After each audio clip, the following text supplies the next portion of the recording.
let us finally conclude A Pluralistic Universe by William James. Let's talk about what he calls the faith ladder.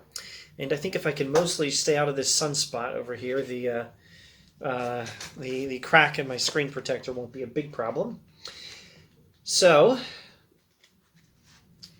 William James says, reality may exist distributively, just as it sensibly seems to, after all. On that possibility I do insist. In other words, he insists on the possibility that the world as we experience it is the world as it is, a world where not all is one. Maybe all is connected, but not all is one. One's general vision of the probable usually decides such alternatives. They illustrate what I once wrote of as the will to believe. In some of my lectures at Harvard, I've often spoken of what I call the faith ladder. I think you will recognize it. I think you will quickly recognize in yourselves, as I describe it, the mental process to which I give this name. The faith ladder is a mental process we often go through, he says. Or he thinks we do. He does, and he thinks it's a common thing for us to go through this experience. It's an experience of deciding what to believe. And it's something that he talked about in The Will to Believe. Pretty obvious reference there. What I once wrote of as The Will to Believe, a pretty obvious reference to The Will to Believe, the essay, and The Will to Believe in other essays, the book. So, the faith ladder. First rung. A conception of the world arises in you somehow, no matter how. Is it true or not, you ask? No matter how. That takes us back to the beginning of the varieties of religious experience. And if you go to The Will to Believe and other essays in popular philosophy on the internet and do a Control-F search for foul, F-O-U-L. I think the phrasing is by fair means or by foul. If it's not that, it's something like that. By fair means or foul, I don't know. Find the word foul, F-O-U-L, where he says by fair means or foul, or by fair means or by foul, something like that. You'll find another earlier statement of the fact that it doesn't really matter where an idea of the world comes from. What matters is things like, is it true? Is it probable? Is believing it a good idea? Is it a useful idea to accept it, assuming it's possibly true as far as we know? Anyway, first rung. A conception of the world arises in you somehow, no matter how. Is it true or not, you ask? It might be true somewhere, you say, for it is not self-contradictory. It may be true, you continue, even here and now. I've already gone 3 rungs, and I didn't stop and specify. A conception of the world arises in you somehow. Is it true or not, you ask, rung 1. Rung 2. It might be true somewhere, you say, for it is not self-contradictory. Third rung. It may be true, you continue, even here and now. So an idea of the world comes up in our heads somehow, and we wonder if it's true, and we can recognize, maybe not for every idea, but for many ideas, we recognize it's possible, as long as it's not self-contradictory, it's possible that it's true somewhere. Third step, it may be true, even here and now. Fourth step, if this is our judgment about the idea, it is fit to be true. It would be well if it were true. It ought to be true, you presently feel. An idea arises in our minds of the world. We realize it's possible, since it's not self-contradictory, and so it might be true here and now, and it would be good if it were true, we feel. It must be true. Something persuasive in you whispers next. Fifth step, 5th rung on the ladder of faith. It must be true. Something persuasive in you whispers next. Something in us tells us this needs to be true. This has got to be true. It's got to be true. And then as a final result, sixth step on the ladder of faith, 6th rung, it shall be held for true, you decide. It shall be as if true for you. Now this doesn't mean it is true.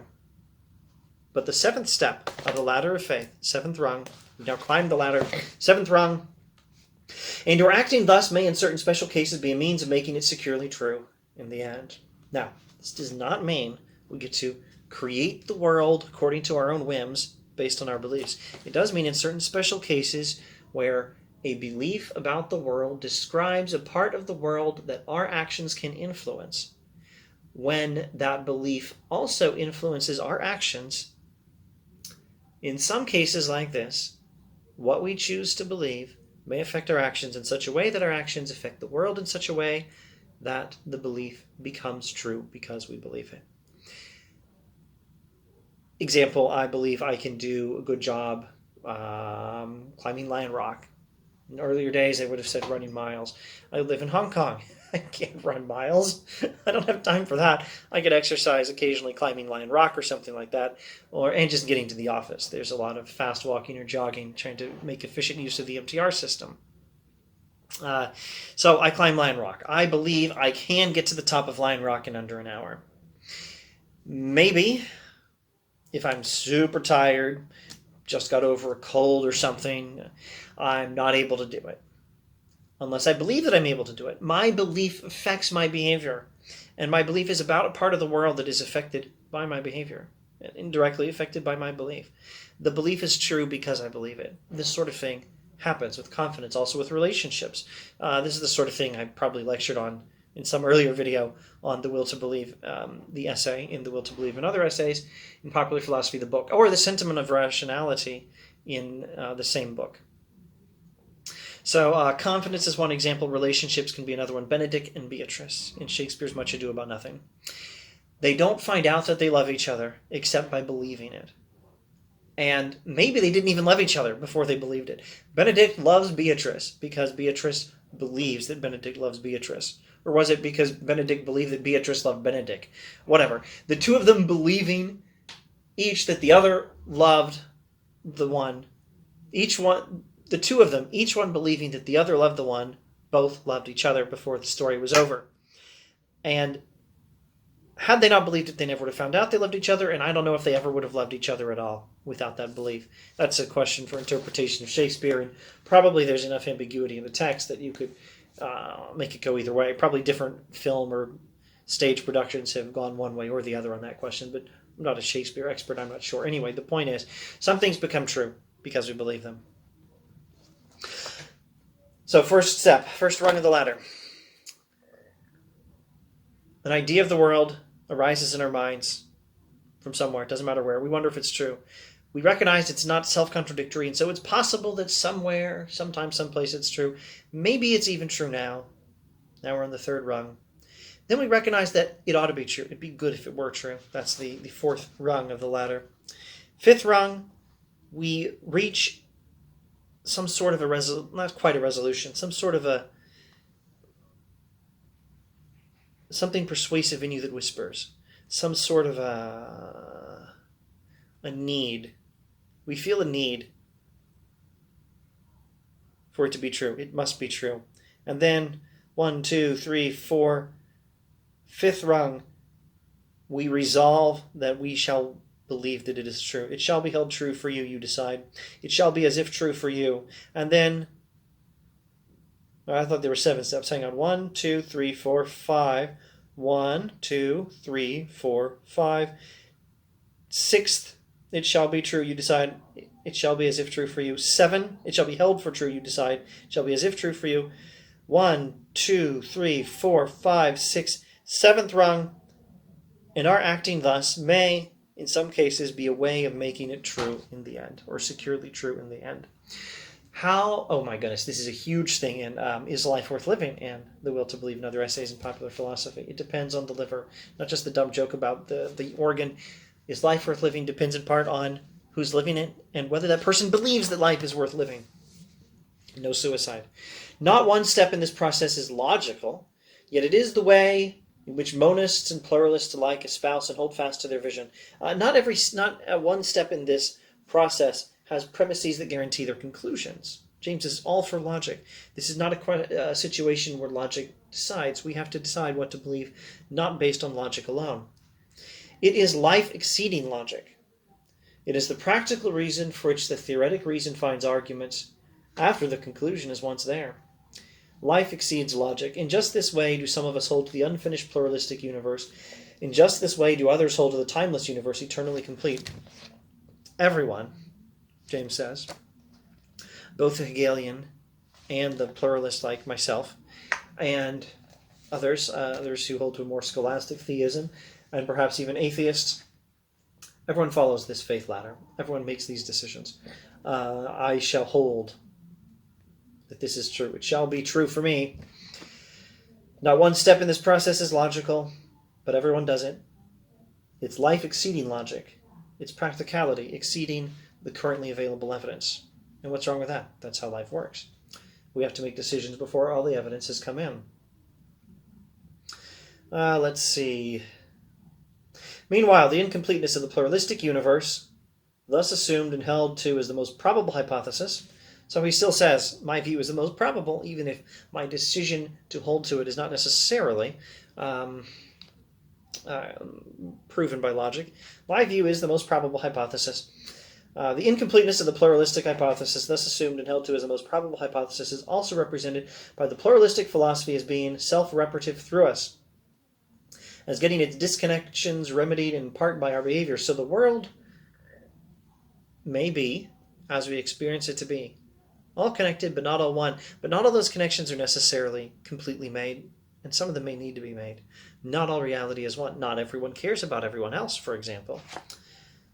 The disconnection still in the universe may be remedied in part by our behavior. So it may be that something not right with the universe, some important connection in the universe is still lacking. And it may be that our behavior can help to bring that about. Which is to say, the pluralistic view of the universe, the view that all is connected, not all is one, and that there is something like an ideal form, an ideal shape, an ideal arrangement for things in the world that God desires, that could be achieved. All of that, or at least some aspects of that, might become true only if we believe it and act on it. We use what we are and have to know. What we know to be and have still more. Here he's quoting from philosopher or theologian named Maurice Blondel, B-L-O-N-D-E-L, who says, we use what we are and have to know, and what we know to be and have still more. What we are and what we have, we use it to know. And what we know, we use to have and to be more. I have some resources. I am what I am. I use myself and the available resources to know what I can. And then I use what I know to get more, to be more, to have more resources. Thus do philosophy and reality, theory and action work in the same circle indefinitely. There's reality and there's belief. Our beliefs respond to reality, but then they guide our behavior in reality, affecting the final state of reality, except once it's affected, maybe we need to adjust our beliefs accordingly. Maybe it keeps going. Theory, fact, and theory and action, it changes the facts, work together in the same circle indefinitely. I have now finished these poor lectures, and as you look back on them, they doubtless seem rambling and inconclusive enough. My only hope is that they may possibly prove suggestive, and if indeed they have been suggestive of one point of method, I am almost willing to let all other suggestions go. That point is that it is high time for the basis of discussion of these questions to be broadened and thickened up. It is for that I have brought in Fechner and Bergson, and descriptive psychology and religious experiences, and eventually even to hint at psychical research and other wild beasts of the philosophic desert, etc., etc. Let's just stop there. We've come to the end of The Pluralistic Universe by William James, and I feel that after this long slog through a short book, I need to make some final statement. But I don't know what it is. I'm not going to do it. I'm going to just stop here. But I may do another video summarizing things. Check the Great Texts in Philosophy playlist if you want to see if I've already made a nice video summarizing this book in a more orderly fashion. Golly, thanks for watching. If you watched this whole series, please let me know in comments.